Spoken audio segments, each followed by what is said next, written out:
Hello, welcome to the Grand Prix podcast.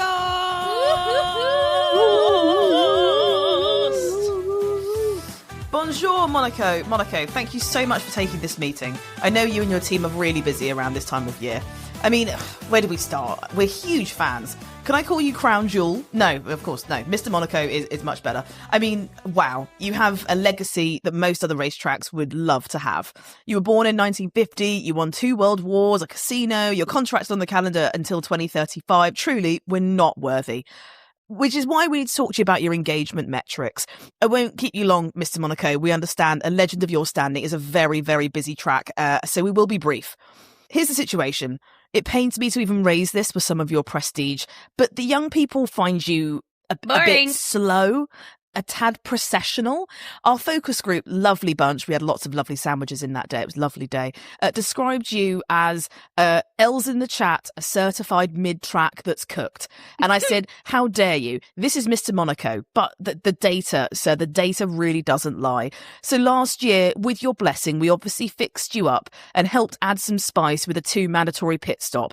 We thought it would be great for your image, add some jeopardy, some excitement. The marketing team here were really excited. And then the teams read the rules and realised that since nobody can overtake anyway, of course, no disrespect, we think it's part of your charm, but the clever move was to tell one driver to drive slowly on purpose, and then they backed the whole field up so their teammate could nip in for fresh tyres in peace. So our big fix gave us a race where everyone went deliberately slower. So we did what any agile, forward-leaning brand does when a flagship campaign detonates on the launch pad. We just quietly deleted it. But this year, the FIA's bold plan is that, the cars are just slightly smaller. So this is why, with your permission, obviously, Mr. Monaco, we stopped deciding to touch the racing and we've pivoted to what the young people call the vibe. So let's have a look and tell us what you think at the end, please. Slide 1, the corners, Casino Square. They're beautiful, historic, and I mean, the problem is they don't mean anything to Gen Z kids. So going forward, with your blessing, obviously, you'll be promoting the Riz chicane, the lock-in tunnel, and we're thinking of calling the hairpin the Gyat turn. Slide 2, the tunnel. As I may say, sir, what a tunnel. I mean, the drivers adore it. 200 miles an hour, dark then light, the engine screaming off the walls. Gives me a funny tummy just thinking about it. And that glorious echo is what we all associate with you. We're capturing it. It's now going to be called the ASMR tunnel. We mic it up, yes. We lean in close, and we whisper the commentary. It will almost certainly go viral, and the young people are mad for ASMR and making things go viral. Slide 3, the barriers, the walls. The old branding for you, Mr. Monaco, was that one mistake, like you kiss the wall and your weekend's over.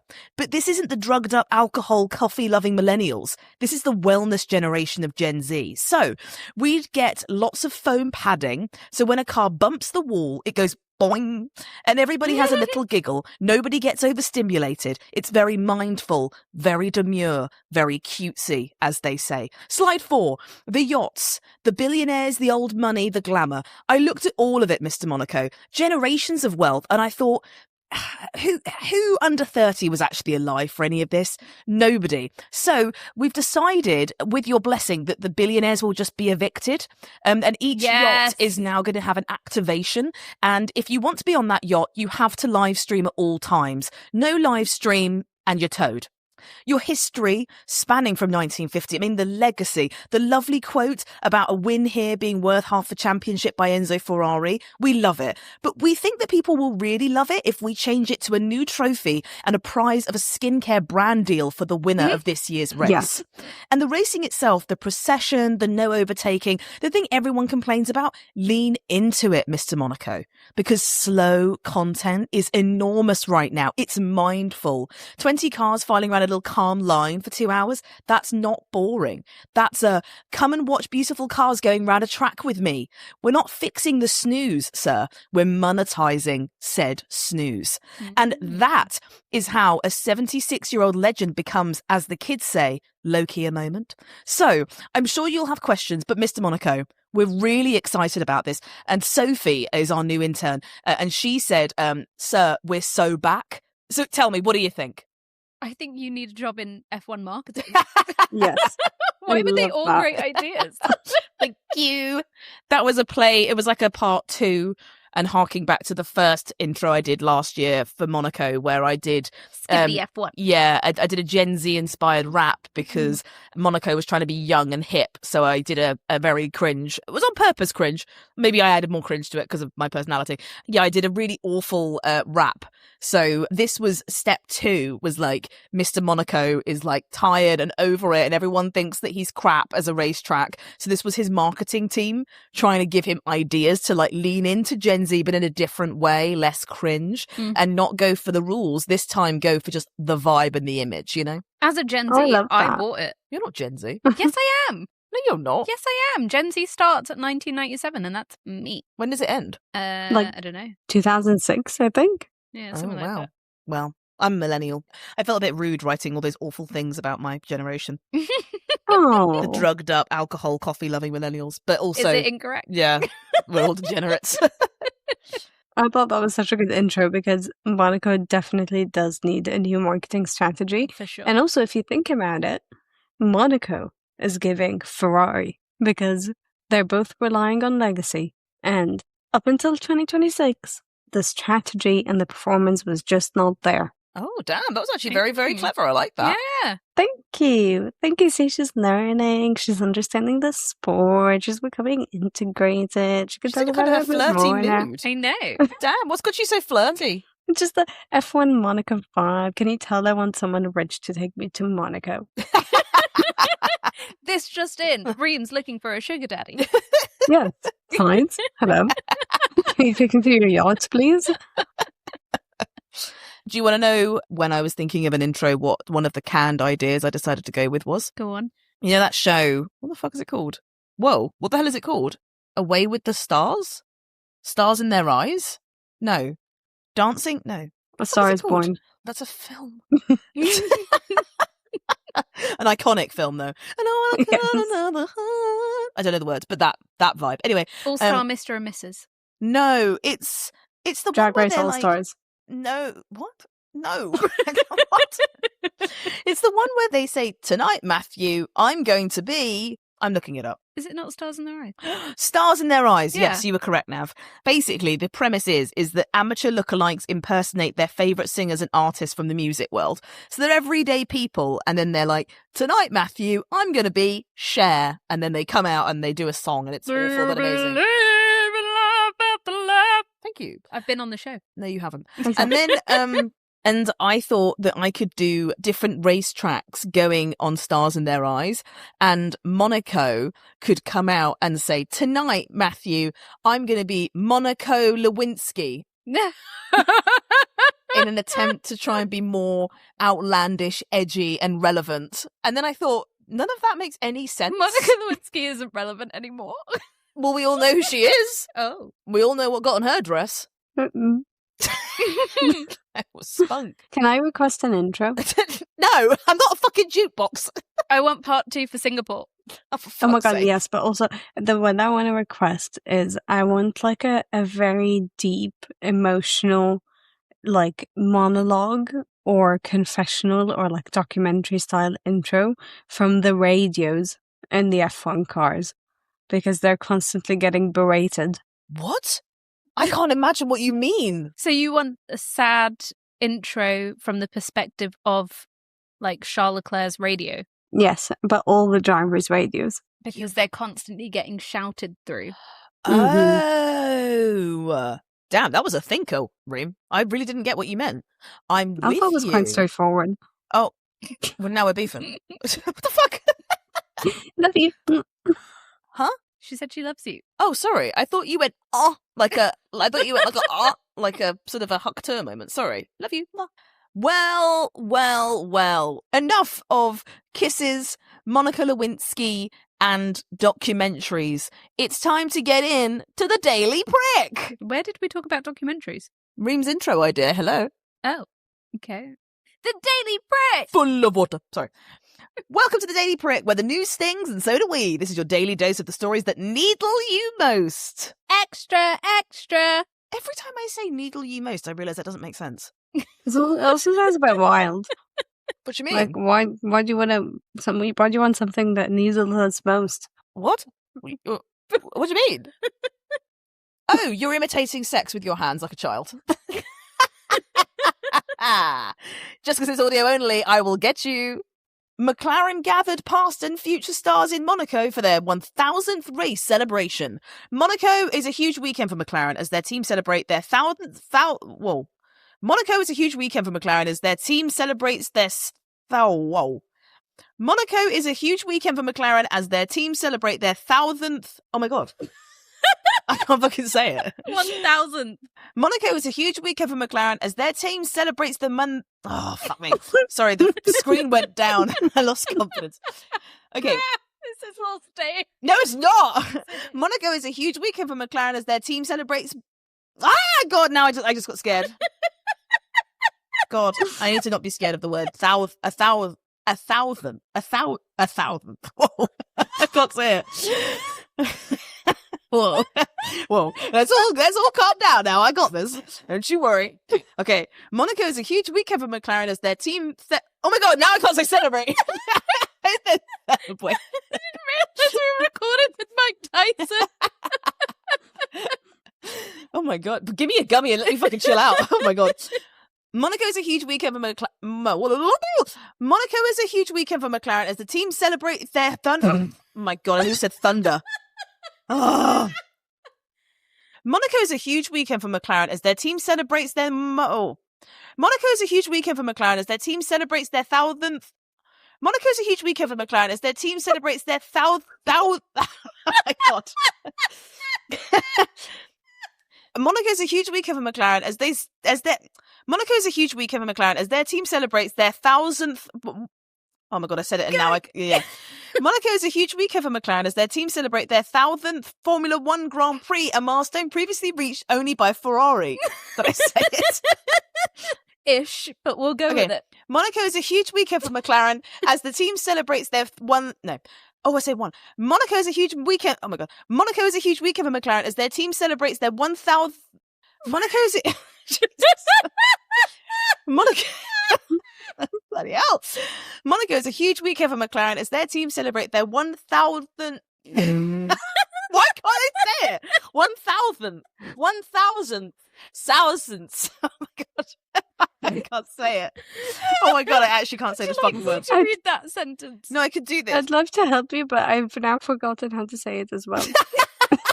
1000th. 1000th. Monaco is a huge weekend for McLaren as their team celebrates their 1000th Monaco is a huge weekend for McLaren as their team celebrates their 1000th Formula One Grand Prix, a milestone previously reached by Ferrari. Come on! Breaking news. Woman that only speaks one language says a sentence. Jesus Christ. For the 1000th time. Hey. It's also the 60th anniversary of the team's debut where Brice oh my god. God. Oh, it's bloody awful. It's the 60th anniversary of the team's debut where It's the 60th anniversary of the team's debut when Bruce McLaren raced for his car. No, that doesn't make sense. Raced for his car. It is the 60th anniversary of the team's debut where Bruce McLaren raced his car for the first time in the 1966 Monaco race. The team celebrated on Thursday by gathering current and past drivers, including most of the Would you like me to take over? Thought you were doing a great job. It was highly entertaining. The team celebrated on Thursday by gathering current and past drivers, including most of the living McLaren race winners. Lando Norris and Oscar Piastri were joined by past world champions Emerson Fittipaldi, Mika Hakkinen and Lewis Hamilton, while also present were John Watson, Gerhard Berger, David Coulthard, Juan Pablo Montoya, Fernando Alonso and Heikki Kovalainen. The drivers were accompanied by Zak Brown, Andrea Stella and Formula One CEO Stefano Domenicali. What about Zak Brown? I said Zak Brown. Oh, Andrea Stella. Sorry.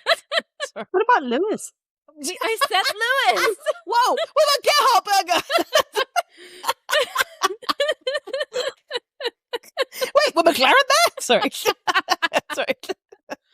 Anything anyone wants to say on that one? What anniversary date was this? The 1000th. 1000th. Ooh. I don't think I can say this word anymore. 999, 1,000. A thousandth. There we go. No, never mind. A lot. A lot. Okay, second story. Kim Kardashian has arrived. The time has finally come. Kim K has entered the paddock with sister Khloe by her side. Despite the Kardashian clan being seen in Japan, they didn't attend the Grand Prix. But to be honest, it makes complete sense for them to only go to the Monaco Grand Prix, which is widely known as the superficial race, where rich celebs attend even when they don't give a fuck about racing. I have a question. Go on. Do we think that Lewis has a type? I think he likes Armenians. Is Nicole Scherzinger Armenian? Maybe she says dark hair. I think he likes women with dark hair. I think maybe should be the statement. I think he likes spicy white. Is Kim spicy white? Yeah. Well, I was just thinking that when you actually look at Nicole Scherzinger and Kim Kardashian, that he's got kind of a type. So it made me think, who else would fit into Lewis Hamilton's type? The man, the George Clooney of Formula One. He can't be tamed. Me. You're Indian, though. But I act spicy white. I don't know about that. That's a statement. So, breaking news. Nav's a coconut. Next. You can go to jail for that. I think Priyanka Chopra. I was going to say Get out of my head! What the fuck? She's also Indian. Yeah, but But she's spicy Indian. You She don't eat acts curry, very bro. white. I was vegan for a while. I like dogs. I like F1. Why does you liking dogs got to do with anything? Because Lewis loves dogs. Oh, he does. Good point. Sorry. I need to engage my brain today, jeez. But... Okay, but the true crime of Kim Kardashian's attendance. I know what it is. Ignoring Martin Brundle on his grid walk. Oh. No, mine was the towel thing. Yes, I saw the towel thing. He stole Kimi Antonelli's towel. For those who did not see, a fan, a fucking angel from the skies, captured a fucking crime. Kim Kardashian walked past the winner's podium where, spoiler, Kimi Antonelli was meant to be going to his podium and then putting his helmet on there, his hands device, his gloves, and then glugging water and wiping his sweaty little face. And Kim Kardashian walked past it on her way to go and do whatever she does. And she took the towel. Yeah. What the fuck? Mm-hmm. That's crazy work. That's like me going to Wimbledon because I'm dating Rafa Nadal. Oh, no, I don't want him. Who's that guy that's like the Daniel Ricciardo of tennis? Oh, Andrew Murray. No, not him. It's Andy Murray. Andrew Murray, very posh. Maybe you are white. No, it was, I can't remember his name. It's like Nick, I think.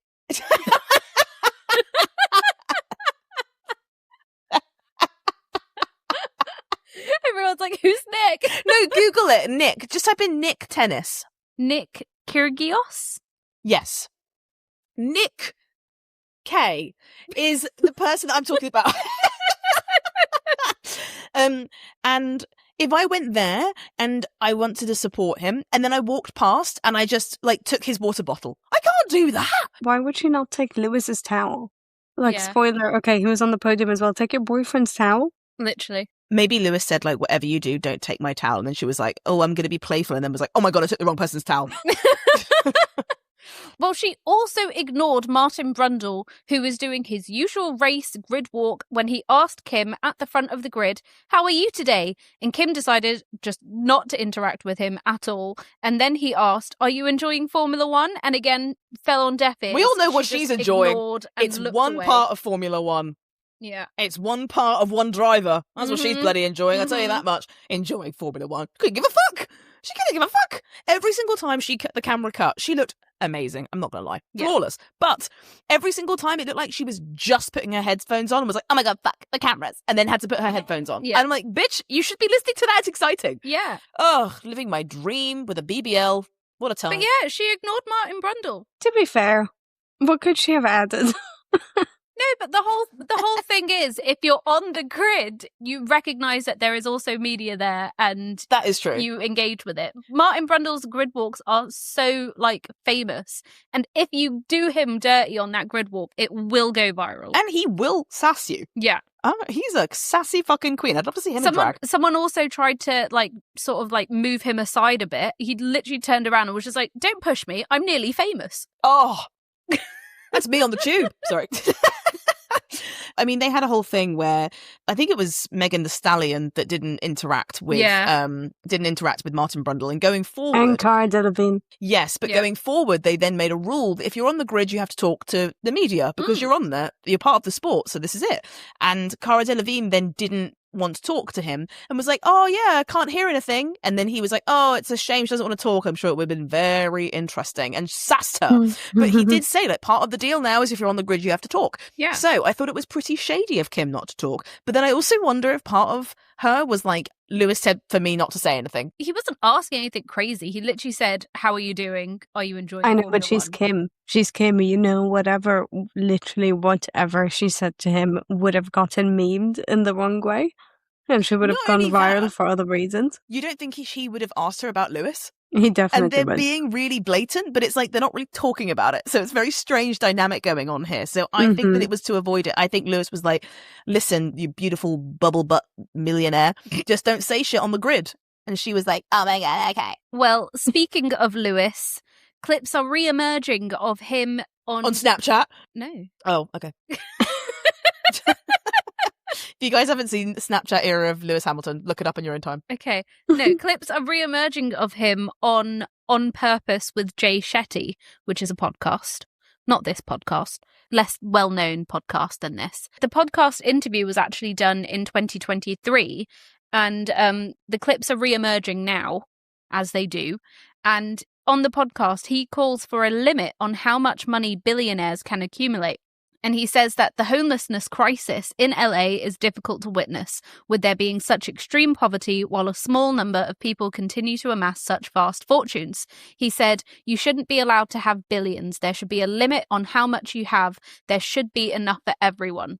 Fans and critics alike are saying it's absolutely the right message with completely the wrong messenger. Lewis Hamilton sits currently 294th on the Sunday Times Rich list, climbing up from 324 from the previous year with an estimated fortune of $435 million. Meanwhile, his girlfriend Kim Kardashian has an estimated net worth of $1.7 billion to $1.9 billion. Why did we let her get so far? No, that's ridiculous. She makes furry thongs and talks about nothing. Oh, come on. But Sorry, according that's to ridiculous. Lewis, no one should have billions. So And yet she still sells coke. yeah, She now we takes know. coke. No, her Sells skin's it. shipped. Remember? That's true. Yeah. I mean, a scandal of the highest order, and no one gives a fuck apart from us. Yeah, Mhm. honestly, outrageous. I saw a thing, which I can't remember exactly, but just bear with me. There's something that was like, if you were to earn a single pound every minute, you would take you like a matter of days to become a millionaire. But if you were to do the same thing, the sun is in my fucking eyes. But if you were to do the same thing, I'm fucking blinded by the lights. Right, I feel like the fucking weekend. But if you were to do the same thing and earn a pound every minute to become a billionaire, it could take you like 30 years. I think that's completely wrong. I need to look that up. Why have I just said it? I don't even know if that's true. Say it with confidence. No one's going to fact check you. If you were earning $1 per second, it takes about 11 and a half days to reach $1 million. But it would take you earning $1 per second. Guess how long to be a billionaire? 3 years. 31.7 years. That's how Oh, different it damn. is. It's different. The fact that Kim Kardashian, formerly West, has been earning $1 per second and more so by being her and has got $1.7 billion to her name. To 1.9, it's a range. We don't know for sure. 1.9. Yeah, it's net worth of 1.7 to 1.9. Let's round it off, 1.8. Unless this is a PR stunt from her people to be like, yeah, net worth is like $2 billion, just to, like, inflate her estimation. No, I think she is worth that amount. You think gets she's worth that money. amount? Yeah. No, as in, like, her net worth is that high. I think she gets money. Like, Kylie Jenner as well, I think, hit $1 billion. Her net worth is at $1 billion now. To be fair, why am I being so judgmental? She's working hard, I guess. Fair enough. Fair fucks. It's And like, you know what? You have the same 24 hours in the day. that's true. People just don't want to fucking work. Better get making a sex tape. This is irrelevant, but I just searched who is the richest person in the world, and it's Elon Musk. Guess how much his net worth is? Trillion, right? No. Oh, I'm thinking of SpaceX, as you were. It's 800 billion. 800 billion? Who the fuck needs that amount? He ended one of his speeches by doing the fucking Nazi salute. He could literally give everyone $1 million and still be breaded. Is that true? Yeah, I think so. How many people exist in the world? 8 billion? We're only 8 billion in this world. This was meant to be an F1 podcast. Sorry, but a man's net worth is 800 billion, and there's only 8 billion people in this world. Isn't that a bit crazy? Yes, Yeah. It's terrifying. We let people get too far. But just 3 days ago, CNN posted that Elon Musk is poised to become the first trillionaire. I was kind of right. Instagram does show some real content. Sorry. Sorry, I'm not pro Instagram Elon is Musk, by the way. It was just, all true news. yeah, it was a woman describing why he's so awful, and I was enjoying it. Fair. Should we get back to F1?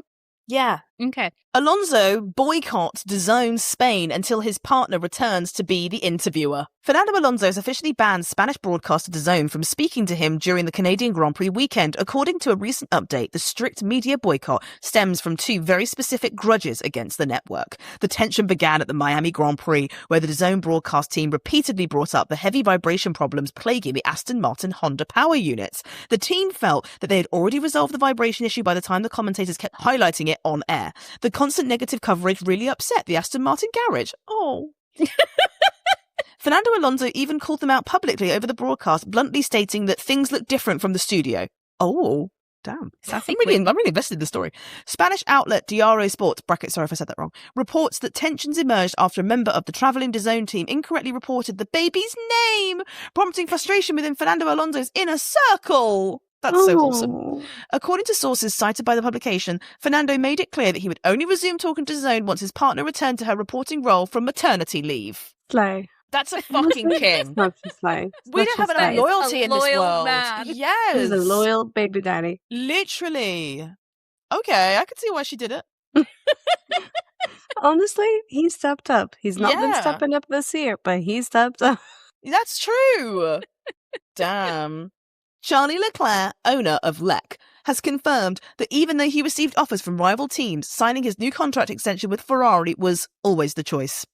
He signed a multi-year contract saying, "I couldn't be happier to continue this journey with Scuderia Ferrari HP. It has always been so much more than just a team to me. It's the team I've loved and dreamt of being part of since I was a child, and after all these years, it's become a second family. Together we've shared incredible moments and some tougher ones, but I believe in this team more than ever, and I am deeply grateful that we will keep pushing side by side towards our shared goal of bringing the World Championship back to Maranello." He's in a toxic relationship. Yeah, man's has Stockholm Syndrome.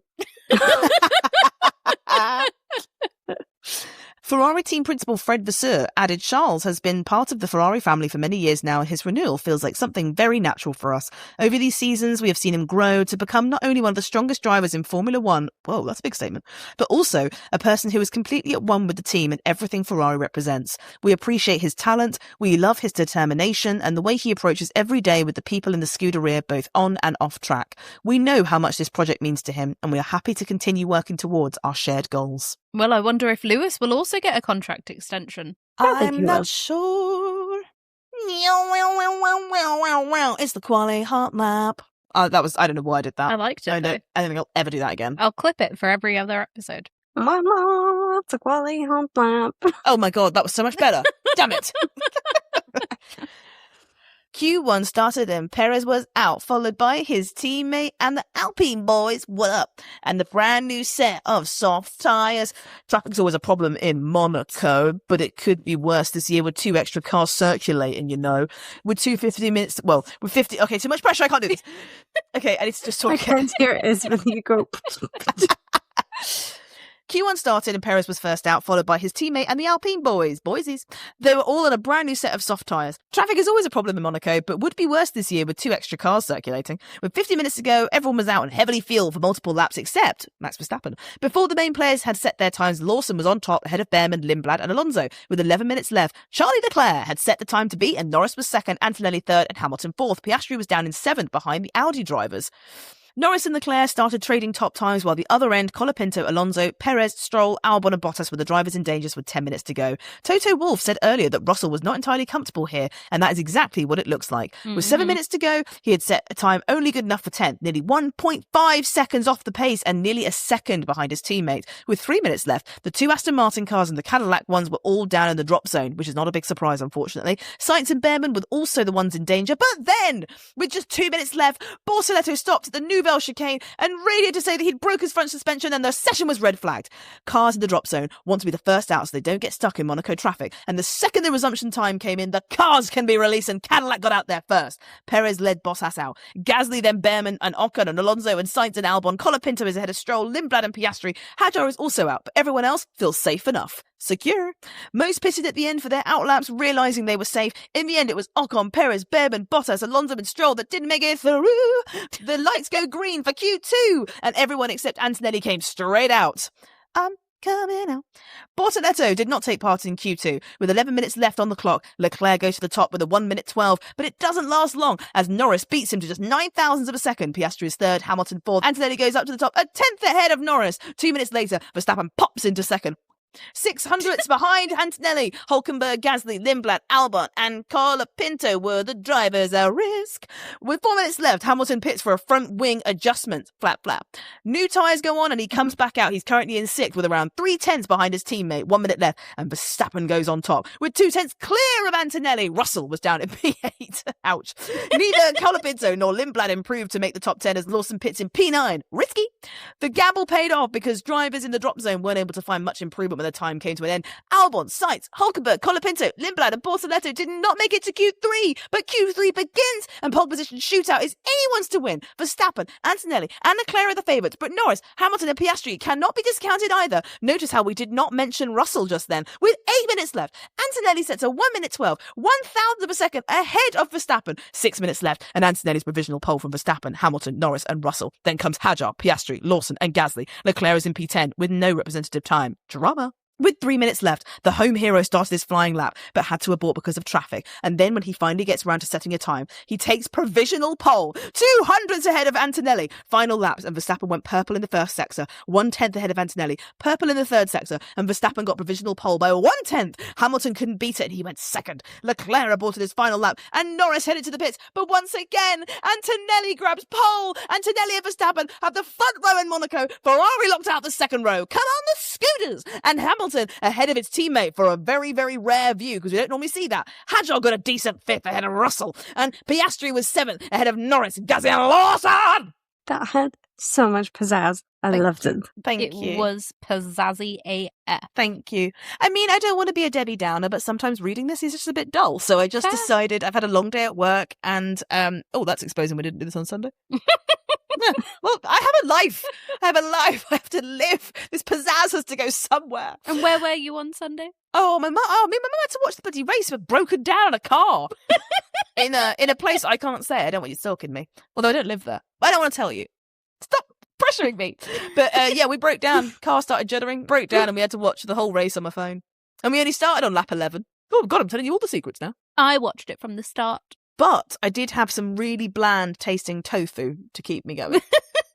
Love that. Chosen snack. I have a confession, which is that I did not watch the race or qualifying because I was away for the weekend. Why? Just a little weekend away. Skipped the race and qualifying. Why did you have a weekend away? Yeah. Doing some celebrations. What were you celebrating? Reeves pregnant! It's an F1 baby. I'm calling it Pricky. Pricky! You've already had one of those, love. That's what got you pregnant. Are you going to say that it was your birthday? It was my birthday. Yeah, Reeves not pregnant. Yeah, it was Reeves' birthday. She is now an old woman. Clinging on to life. I've gotten so much older, like 23 really hits hard over the weekend. Yeah, it did 4 fucking years ago, lad.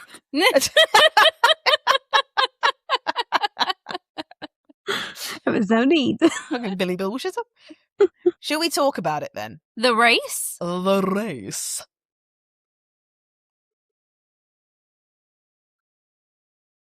The best Monaco Grand Prix I have seen in many a moon, many a sun, and many a time. Yeah. Oh. I'm actually really sad I missed it. It was actually entertaining as fuck. I can summarize it with, oh my God.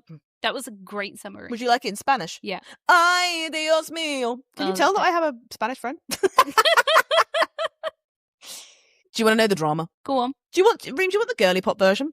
Yes, please. Okay, race starts, Queen, and they all start driving off the line, obviously. No way. But guess what the fuck happened to Maxi Verstappen? He crashed out. He stalled off the start, and then he was driving really slowly, and then we hear on the radio talking to his king GP saying, what should I do? And he gets told, just bring it home, please, Max. He's out of the race. Done and fucking dusted. Yeah. So he just didn't have power. Yeah, didn't have power off the start, couldn't do anything about it, and just had to bring it back and limp it home. Out of the races, Kimi Antonelli led from the start with Lewis Hamilton and the other Ferrari of Charles Leclerc, and obviously Max Verstappen wasn't in second, so Lewis was, and everybody moved up. By lap 4, Kimi was already pulling away from Lewis, and the young boy was holding his own against all the experienced drivers. But there was a bit of drama that started for George because he was getting investigated for being out of position at the start, but no investigation. Then Ferrari weren't really able to sort of catch up to Kimi. He was kind of out front, just easing that gap nicely. The top 5 by lap 7 was Kimi Antonelli in first, Lewis Hamilton, Charles Leclerc, Isaac Hadjar, and George Russell. And I don't know how to do this. This is really overwhelming that you haven't watched the race. It's okay. You don't have to do this. I did watch the highlight. Are you fucking kidding me? Why the fuck didn't you say that? Why wouldn't you say that? I thought you just wanted to do a little girly pop recap. I was going to let you. I was going to go through literally every single thing that happened in that race. You were just going to let me do that? You see me like a child that's like, can I do a show? Like, why would you do that? I thought you wanted to do it. So I was Can't believe you've done this. The main thing that I wanted to talk about was what was going on with the sensors in the pit lane. They must have been broken. Don't. Those sensors, when I saw that Lewis got one, I thought, oh, bloody hell. Even when it's like a good day for Lewis, it just doesn't go right, does it? It just hasn't got what he used to have. But then they just kept coming and coming and coming. Pause. Yeah, George then got one. And I was like, oh, God, it's always the bloody Brits. Bastard Brits, fucking ruining everything. And then loads of people started having it. And I was like, here is the list of the penalties. Drive-through penalty for Perez because he was out of position at the start of the race and took a vacant position left by Bortoletto, which started in the pit lane. That's just a rookie move. Yeah. 5-second time penalty for Hamilton, speeding in the pit lane, 0.1 kilometres over the speed limit. 5-second time penalty for Russell, speeding in the pit lane, 0.1 kilometres over the speed limit. 5-second time penalty for Stroll, track limits, completely separate. 5-second time penalty for Colapinto, speeding in the pit lane. 5-second time penalty for Gasly, for Piastri, for Gasly. Again. Yeah, he got 2. Jesus Christ, Gasly. Hamilton and Hadjar were both under investigation, being too far behind the car in front during the last safety car. Both were cleared. Innocent on all charges. Drive-through penalty for Russell for not serving his penalty during the pit stop. That was so bad. Holy That was so bad. Moly. What happened? So, obviously, what did happen was we ended up having a safety car, bitches. Mm-hmm. Why did we have Stroll crashing? Yes, it was because of Stroll. All roads lead to Stroll, am I right? So he crashed and then they all came in to pit. Now, it was very clever from Ferrari because Lewis had a 5-second time penalty for the said fuckery of these million different drivers having all of these penalties. So they served his penalty, gave him new tyres, less time lost, and then Charlie Leclerc came in and he did his tyres. So Charles wasn't happy? Charles wasn't happy, no. For many reasons, I feel. But he does have a beautiful wife and a lot of money. So, you know. Get over it. And a beautiful face. Exactly. And he has nice ice cream. So there you go. And you know what? Yeah. You've just chosen to renew with the team. So that's true. You knew what you were signing up for. They showed you their face here. Yeah. He's got a humiliation gig. Yeah, I think so. Honestly. But George came in and it was obviously Kimi Antonelli got his tyres changed first and George then came into the pits. But I noticed that the left side of his front and rear tyres, the mechanics just automatically started changing George's tyre, whereas the people on the right hesitated like what are you doing? The fuck? And they didn't serve the penalty, which means he obviously was going to get more of a penalty, because the point of the 5-second time penalty is that if you were going to pit again, you have to serve it during your next pit stop. The next time you go to the pits, you have to do it. If you serve it incorrectly, you will get another penalty. However, if you've done all of your mandatory pit stops for the race, then the FIA will decide to apply it to your time after the race. But because George came into the pits and decided to change his tyres, he was obligated by the FIA ruling, and the fucking dipshit didn't do it. Yeah. And it was also very confusing because he asked, what should I do? And the engineer said, stay out. But the engineer said it a beat too late. George was already in the pits, and a bit of a drama. Yeah, so he wasn't actually meant to pit, which is why the team then didn't know not to touch the car, because he wasn't meant to be there in the first place. So they kind of probably went into panic mode, like, oh my God, a car that's not meant to be here, quickly change the fucking tyres. Yeah, it wasn't great. It was sloppy. It was really, really sloppy for Mercedes. The other main issue was the road as well. Mr. Monaco was honestly just falling apart. I think the marketing team really stressed him out, to be honest with you. Yeah. I think it was a lot of information all at once, if I'm being really real. Yeah, obviously Stroll crashed, and then soon after, Charles Leclerc crashed, and he blamed the brakes, and he was very clear about it. He was like, on days where it's me, I say it's me. But on days where it's the brakes, I will always blame the brakes. Which was like, okay, I get you're very passionate about this. He even said on the radio, like, once he crashed, he was just like, oh, I'm not even taking the fucking blame for this. I like that, because he did once say, I am stupid. Yeah. And, you know, he calls it out when he sees it, but he wasn't very happy. But they then did red flag the race to then have a look into the tarmac. But it was like, what can you do now? You can't resurface it now. Yeah. And it was resurfaced for this race. So it was a bit like, I get that they have to sort of look around. All I saw was someone cleaning it with a little like machine thingy. And then I saw sort of a bloke sort of like bending down, touching it, looking at it, sort of wiping his feet over it. And I was like, stop pretending to do work. Yeah. We know you're not doing anything. Who's qualified to look at the ground at Monaco? Groundsman. Good God, that's a great answer. Well, that's tied that mystery up, hasn't it? But for anyone that doesn't know what happened, basically there was like honestly a square of new tarmac that was like less than a year old, and it just started breaking up where the cars were driving over it. And because it was breaking up, little bits of tarmac were then coming up, which were then sort of acting like marbles that you would get from like race wheels and stuff. So as soon as a car would drive over it, those marbles will then stick to the wheels, and then you just lose all grip, and it impacts like the brakes and how well you're able to take that corner. So Stroll and Leclerc basically didn't do anything wrong themselves other than driving over this dodgy bit of tarmac by the looks of it. I would like to talk about one man and one man only. I'd like to talk about George Russell. Oh, Because this weekend did not go well for him. no. And I don't want to gloat or be nasty about George, because he is a great competitor, and ultimately I quite like him being in the sport. He's Yeah. good fun. Whether you're laughing at him or with him or cheering him on or not, he's a character and he's a great racer. He has the But Karen energy. he does. And sometimes you can't help that. It's just who you were destined to be.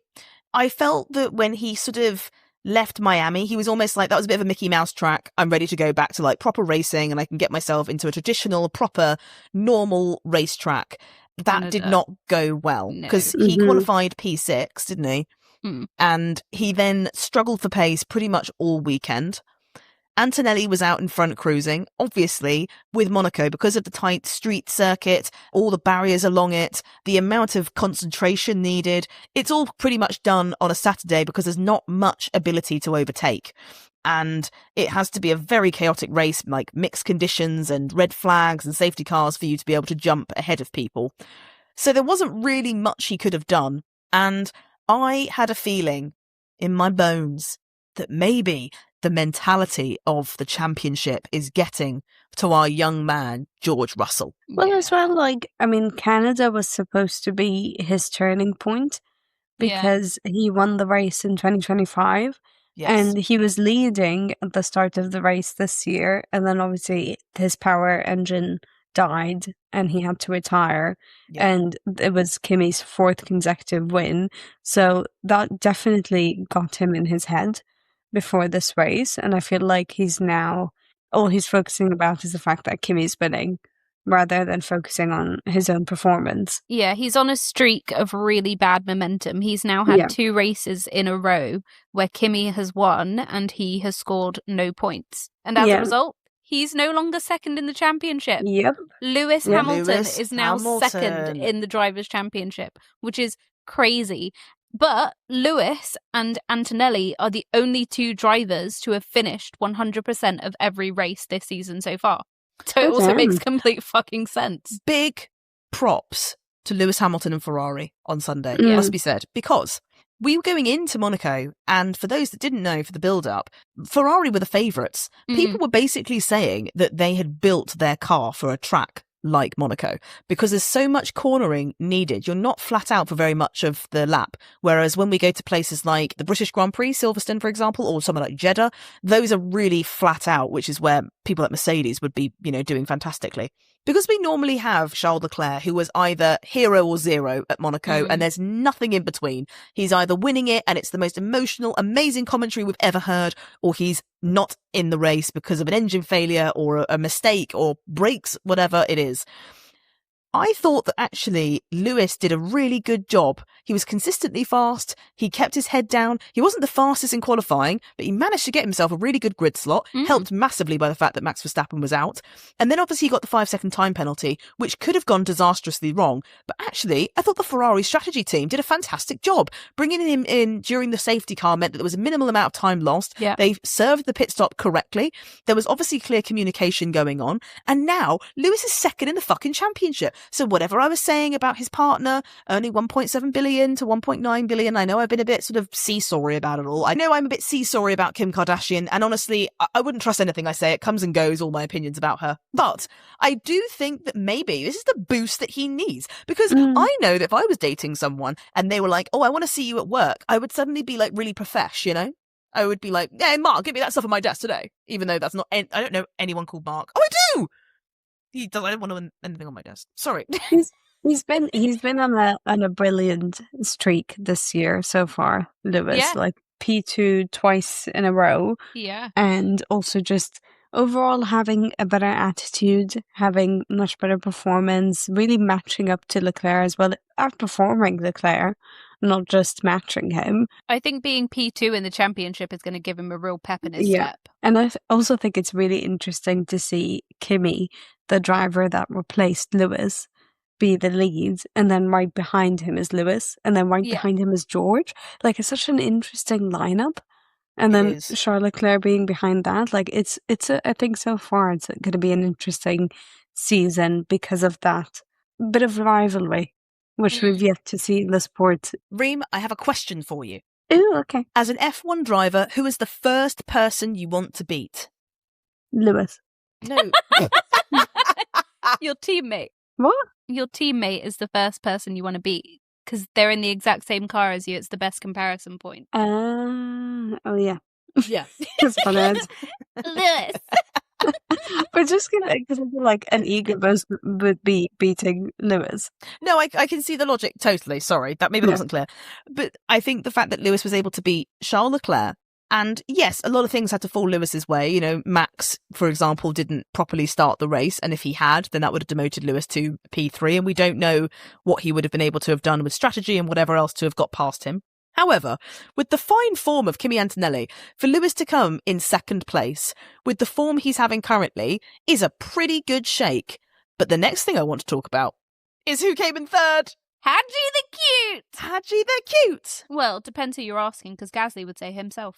Yeah, before we talk about Hadji, I was going to say, I'm really heartbroken for Gasly, because before I watched the highlights, I saw his Instagram post about it. And it's him saying, he's heartbroken and that no words can describe the pain that he's feeling. And I really feel for him. You had a shit year in 2025. Alpine was dead last. They were not performing at all. They've had a really great start to 2026. They've been very good in the midfield. For him to finally cross in third, getting his first podium in a while, and then because of the stupid penalties, he's dropped down the order. My heart breaks for him a little bit. Honestly, same. I was so conflicted about who I actually wanted to be third, because on one hand, I love that Hadja got third, but I also would have really, really loved Gasly to get a podium as well. But it is Hadjar's first podium as a Red Bull driver, which is quite huge. I think our hearts are big enough to both feel for Pierre and also feel happy for Hadji. Yeah. Because we're very compassionate queens. But I do agree, Gasly's completely in his right to feel a real ache about losing that position. And on top of that, Alpine are completely within their right to not agree with, all of the penalties that ended up happening that really affected their race result. But I do feel like Alpine, this won't be the last that we see of a good result really coming to fruition for Alpine, because I think they've got some really good pace, and I think they're looking a lot more complete than we've seen them in many, many years. So I don't think it will be the last shenanigans that goes on where we might see Pierre Gasly with a really stellar performance that gets him a result he can really celebrate. Yeah, I mean, Alpine's P5 in the championship at the moment. Considering they were P10 last year, that's like crazy impressive. That is. Gasly himself is currently P9 in the Drivers' Championship. 9? Yeah. That's very impressive. Sorry for squawking. It's all right. Only 3 points behind Hadjar, who's in P8. Good for him. Please let me talk about Hadji the Cute. Please. Go on, let's talk about Hadji. Isaac Hadjar. I think that Isaac has joined Red Bull at a really interesting time because it's crossed over from the slightly hostile and toxic environment that was curated for the young drivers when they jumped into that big team of Helmut Marko and Christian Horner. And in comes a more soothing, relaxing, loving and supportive environment curated by Lauren Mekies. So I think that has really changed the way that we've been assessing Isaac Hadjar's debut in the big Bull team. And I feel like he's merged into this team and melded in beautifully. Now, obviously, Red Bull really aren't at the sharp end of things pace-wise currently, and they aren't competing for wins, but Hadjar's been there or thereabouts, near Max, and he hasn't had stupid moments, and he hasn't been plagued with, he has been played with bad luck, but I think his driving has been great, and he had a tirade of drama surrounding his Monaco race. I feel like there was always some sort of drama. I mean, he was having similar engine issues to what Max was having, wasn't he? Similar power issues. And he was being chased by George Russell, which must have been quite intimidating. So every time on the radio, he was like, there's still the power. And I loved hearing him on the radio. 10 out of 10 impersonation. Thank you. But I thought he did a fantastic job and a fucking thoroughly deserved third place. What an exciting bunch of young talent we have in the sport currently. And poor Lewis, I mean, if you add Isaac Hadjar's age and Kimi Antonelli's age, they're still younger combined than him. Yeah. But still in the mix. I have a bone to pick, though. No one can ask me about my bone. No, you were just going to say it. Go for it. That was very subservient of you. You just waited politely for us to be like, all right. I don't want a mic hog. Did you say my cock? Huh? What did you just say? I don't want to be on mic hog. Oh! I thought you said, I don't want to be my cock, and then carry on talking. Sorry. My cock was just rotating in my head. My bone to pick is Hadjar still hasn't been given alcohol-free drink for the podium. It's literally haram for him to have alcohol, and he's still been given a bottle of champagne on the podium. But when Kimi's in a country where he's underage to drink, they give him sparkling water. Why aren't they doing something like that for Hadjar? Oh, that's uncovering a very uncomfortable part of the sport. Well, it needs to be uncovered. Maybe it's halal haram ratios, but but if he's secretly asking for it. I know my people. He's not drinking it. I know my people, you know. Is that your way of saying your ratio's off? I don't know what you're talking about. But he's not drinking it, which would tell you that he doesn't In front of the drink screen. alcohol. Oh. In front of his parents. You think he turns away from the camera and licks his lips? I think he's partying to celebrate. Do you think he's going to Canada to have a strip dance? Maybe that's too far. Oh, sorry. He is a baby. Did I tip into being offensive? Sorry. No, I think he's just a child. I don't know. It still doesn't feel like he wants the alcohol because he doesn't drink it and he keeps his mouth bolted shut. I would too. I hate champagne. Same. I hate bubbly. Yeah, it's not a religious reason. I just don't like I just don't like champagne. I went through a Fair Prosecco enough. phase and now I hate Prosecco. I'd rather have Fanta Fruit Twist. Honestly. Oh, I really do. I'd love Fanta a Fruit sparkling Twist. water. I hate sparkling water. Ugh. Wow! Wow! Wow! Wow! Yeah. Thank you for giving me the space to talk. Aston Martin got a point. Yes, finally. Now the only team is Cadillac. The only pointless team. They almost got a point. They Almost. almost got a point. But if they got a point, then Aston Martin wouldn't have. Oh, I would have found it so funny that Cadillac got a point before Aston Martin because I'm bit. Yeah, honestly, same. Alonso deserved the point. Yes, for being loyal to his partner. Yes, yeah. Boycott the zone. You know, we're in on it too. That's why we don't talk to them. The Did you zone, know- not in my zone. Oh.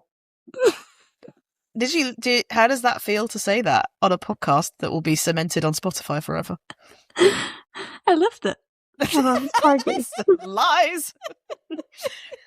How did you feel about your man's Sainz getting bummed? I felt so Into bad the for barriers. him. He was going to get left, right, and centre. He got bummed into that barrier, didn't he? By Yep. 2 drivers, really. Yep. Yeah. My poor man with his beautiful hair. He's just getting passed around. Yeah. Yeah. It was like bump, bump, pass. He DNF'd. He was a Yeah. sacrificial lamb. He was. Hulkenberg sort of bopped his way in. And then Colapinto bopped him again. Yeah. Bless him. He's not having a good time, is he? And McLaza. It might have been their 1,000th Oh, yes. race. Hello? He's put a penny in her. I was thinking you reached the end of the talking points. I'm like, we haven't addressed McLaren at all. Well, they finished off the podium and they were behind a Mercedes, a Ferrari, and a Red Bull, which doesn't sound that bad. But given this is a squad that last year won the championship And the year before. and the year before, then it's a bit mediocre all weekend, Yeah. didn't they? They didn't seem like they were really on it. Landed DNF'd again. He did. Yeah. They got 4th and a DNF. Mm. And every time they spoke to Zach Brown, he was more depressed each time they spoke to him than the last. Yeah, fair. Crofty even said at one point, he was like, I guess I'll stop trying to be positive and just ask you how you are. And he didn't say that. He asked him like, about the car. He's becoming British, no longer American. Yeah. He actually, he did say, he was like, yeah, I'm not chuffed about it. Yeah, he sounded more British every time they spoke to him. Just, yeah, ground down.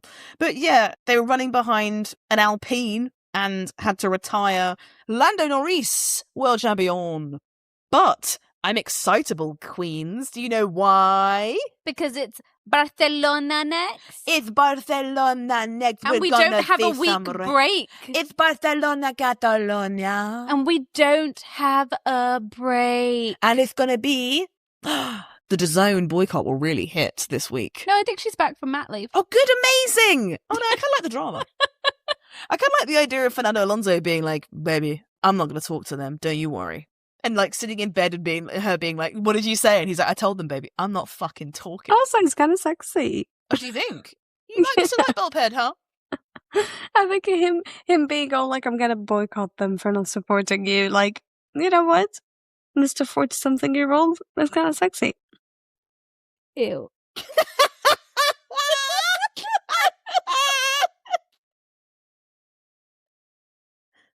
Okay, but who would you... Okay, Reem, you know what? We've talked about the race. Okay, fuck, marry, kill.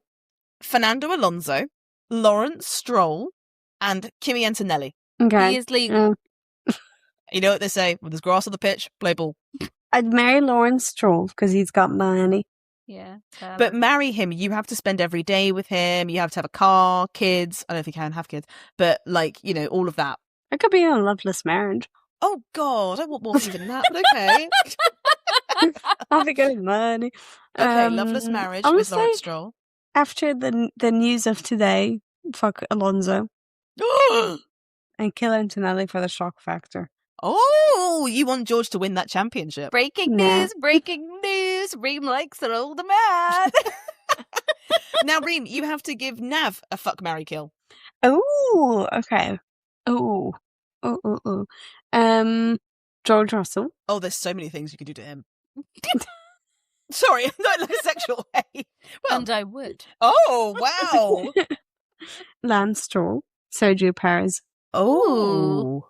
It was shown that Sergio Perez did cheat on his wife. Yeah, he did. Yeah. Yeah. So I'd marry Perez what? and then get that money. Oh, you'd let him... it'd be like an open thing. Like, get the fuck away from me. No, that's not actually my answer. Oh, okay, fine. I would marry Lance Okay. Okay. because I actually find him very funny. I think he has What? no personality. I know, but it's quite in like a funny way. Like, he's just awkward. And I think that would bring me a lot of joy. Yeah, but if you... Okay, ask me what you want for... What you'd like for breakfast. What do you want for breakfast, Han? I guess, like, pancakes. That would be your life. Be your life. But again, he's got money. Yeah, that's true. I'd fuck George. Oh!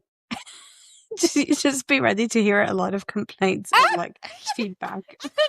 You do it. So it's like, The fucking face can't valid, but the head's got complaints, you know. not because of you. It's just because he would carry it out. That's He'd true. be like, actually, this you should not do it this way. You should do it that way. Yeah, he'd be like, too much shaft, not playing with the head.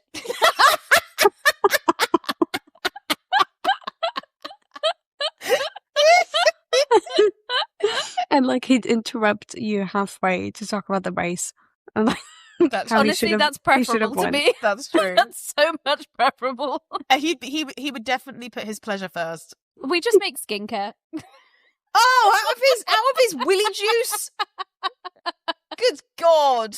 He'd say, "Talk dirty to me, baby," and you would start telling him how he's a winner in your eyes. I get him little trophies on Etsy.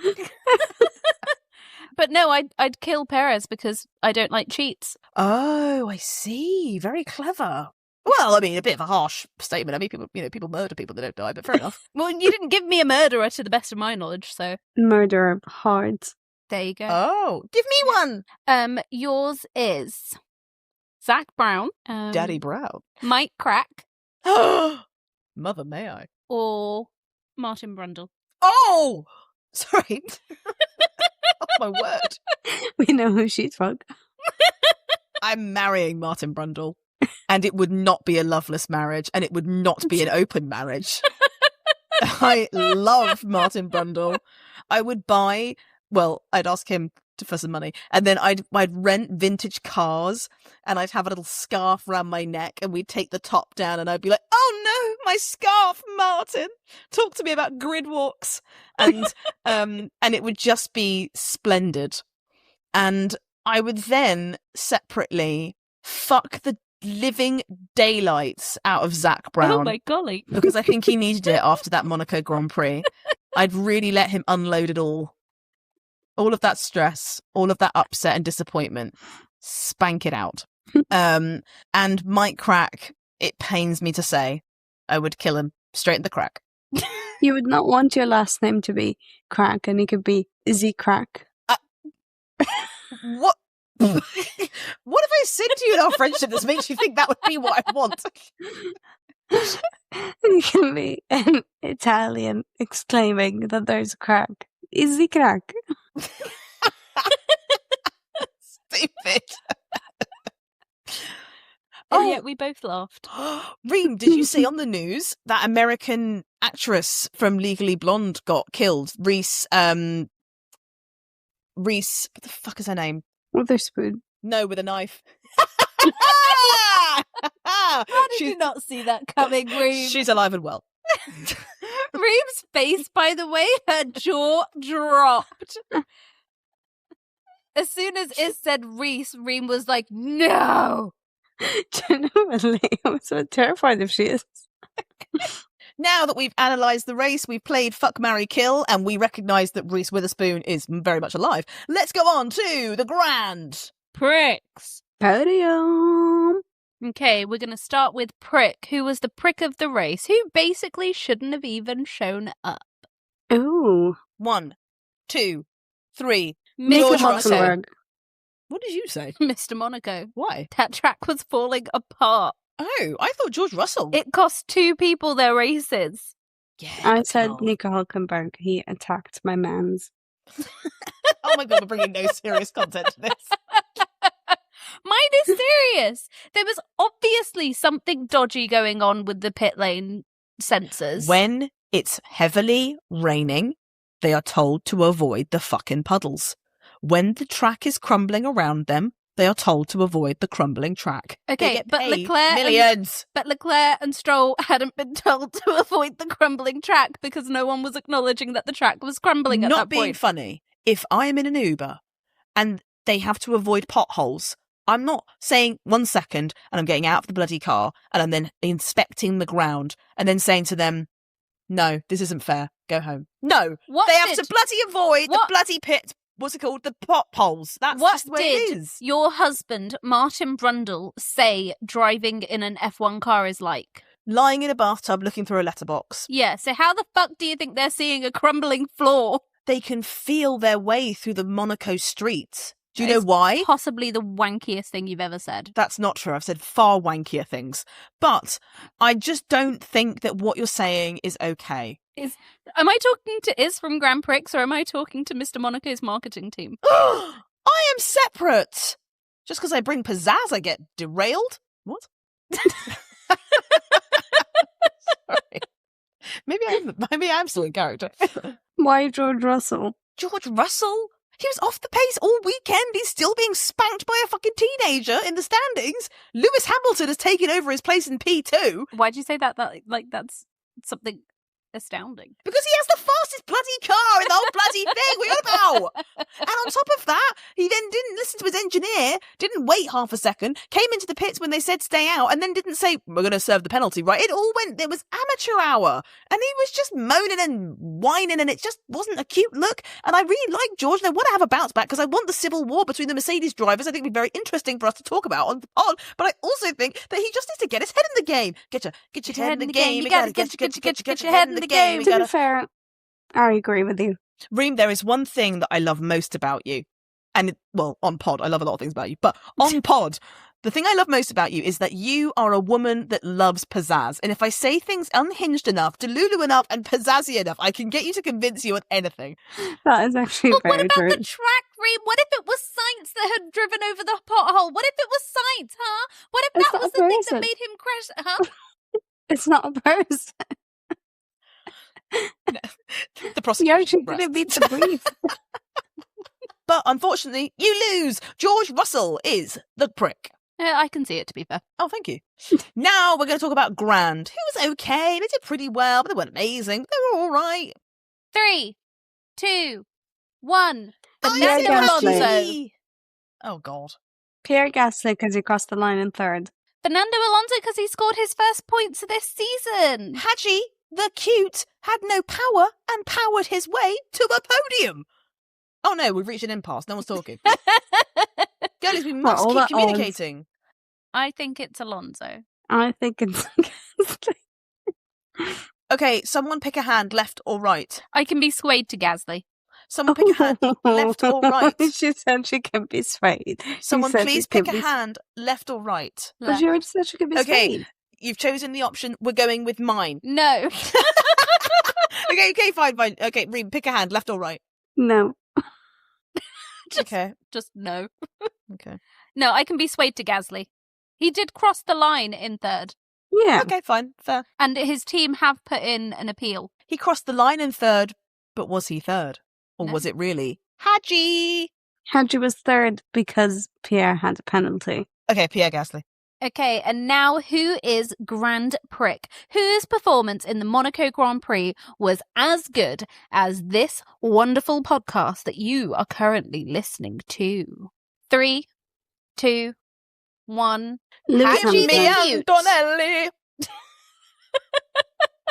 Okay, I said Hamilton, Iz said Kimi, and Reem said Lewis. Yes. I'm saying Hadji because I think he's. You said Hamilton. I said Hadji the cute. You just said, I said Hamilton, is said I said Antonelli. Hadji. You said Hamilton. Iz said Antonelli. You I said made Hadji. an oopsie. I don't think I did. Yes, he did. VAR. Okay, I said Hamilton, Iz said Kimi, and Reem said Lewis. We've had a look at the footage. You said an oopsie. No, I did not. Right. I said Hadji because he finished in third. He's breaking that Red Bull curse. He's got a podium as a Red Bull driver. Did Tsunoda get a podium as a Red Bull driver? No. Oh, Did Lawson get a podium as a Red Bull driver? No. It's Hadji. It's Kimi Antonelli. Kimi Antonelli didn't put a fucking foot wrong, and I you know, cannot but it's tell just me. boring at this point. Yes, but he's a young We actually man. never give him Grand Prix. He's a young boy. He's a young boy that is trying to realise his dreams, and he is doing a phenomenal job-bio. And on top of that, he didn't get a single fucking penalty or anything. And he was setting fucking fastest laps towards the fucking end of the race. He was completely checked out. He was actually dominant. disobeying his team. They told him not to do that. Yeah, and he still did it. He's got fucking big balls, bruv. Like, he did... Oh, my voice is... I'm getting choked up. He did fucking amazingly. Exactly. And the fact that we're not giving him Grand Prix, what, because he's consistently fucking amazing, that discounts him for being amazing. That's fucking dumb. That's dumb. Like, come on. I said Lewis for getting P2 for the second race in a row and also just having a brilliant race. But we also did give Lewis Grand Prix last week. And I don't think we actually... Have we ever given Kimi Grand Prix? Japan. Okay, because I think most of the time it's the fact that he's winning too much, so we don't give it to him. So I could be swayed Hadji's for never Kimi. been on there. Hadji, I'd give it to him Hadji if hasn't he even finished had in Grand. third. What he I would did. give it... Well, he finished in third because someone else got a penalty. Yeah, Hadji didn't. He did have an asterisk. But it was cleared. He did have an asterisk. He had an asterisk, but it was cleared, and it wasn't even him. It was because the team tried to do something under red flag that they shouldn't have been doing, and then when they were questioned about it, they immediately changed it all back. Sorry. But it wasn't him. You are both squabbling over people that got penalties whilst there is a young teenage boy winning his first Monaco Grand Prix who made not a single damn mistake that the stewards could pick him up on. Please, I think that's good women. for Kimi. Thank you. Fine. See reason. Thank you, Reem. Fine. I'm not happy about it, but I'll accept We it. can sense, but I also feel quite smug. Okay, so who did we put where? We put George Russell as prick. Ah. Pierre Gasly is Grand and Kimi Antonelli as the Grand Prix. Kimi Antonelli, oh, he is the man in the lead. Well, that has been the Monaco Grand Prix. Ah, sure. It's been great to sit down with you. Why was it Irish? Because I'm Irish. Okay, do the rest of the outro in an Irish accent. Ah, sure. It's been lovely to sit down with us. I hope you've enjoyed the Monaco Grand Prix. But we Mona came, and now we've got to Mona go. So, if you'd like to follow us on social media, we have TikTok, we've got your fucking, what's it called? Instagram. You've got YouTube. We haven't got X. We don't like that Elon motherfucker. The next race is, sure, it's the, would you look at your man over there? It's the fucking, it's the Barcelona, Catalunya race circuit. It's in Europe, and we're sure to have you. And, yeah, you know, just get yourself a fucking, you know, a pint of Guinness, maybe. And, yeah, thanks a million for watching and listening. And I think you're great. I think you're grand. I think you're grand pricks.